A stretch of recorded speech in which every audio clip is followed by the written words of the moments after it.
I will batiin ko lang ang ating kasama si Public Works, Department of Public Works and Highway Secretary, Secretary Vince Dizon, ang ating kaibigan, the Provincial Governor of Cagayan, Provincial Governor Egay Aglipay,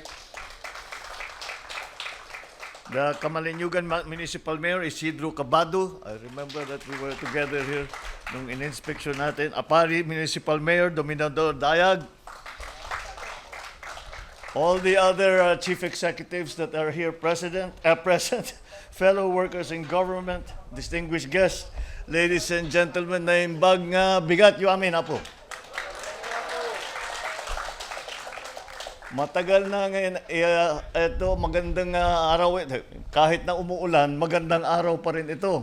Dahil nabuksan na natin itong napakaganda na tulay. I think this will serve as a model for many of the other bridge projects that we will be seeing around the country. At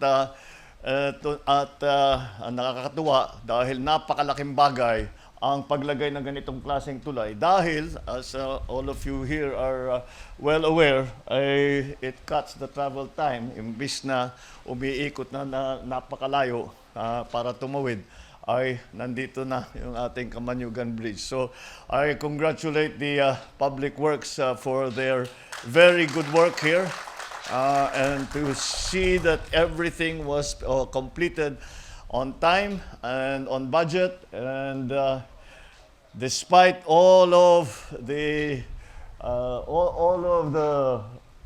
the other issues that we are having to deal with, patuloy pa rin ang kanilang naging trabaho. At kaya naman, nakarating na ang araw na ito na binuksan natin ang Camaliniugan Bridge. And as I said, pag nakita ito lang Gob Egay. Kapag nakita ng lahat ng ibang gobernador ito, sasabihin, bakit kami wala kaming ganyan? Yung kapitbahay mo sa Isabela nagtatampo na dahil bakit lahat daw yung tulay mo mabilis na tapos? Sabi ko, masigasig si Gob Egay, kaya't nagkaganyan. But it is a very, very fine day, and I'm very happy that we are able to once and for all open this bridge. We came to inspect it a few weeks ago.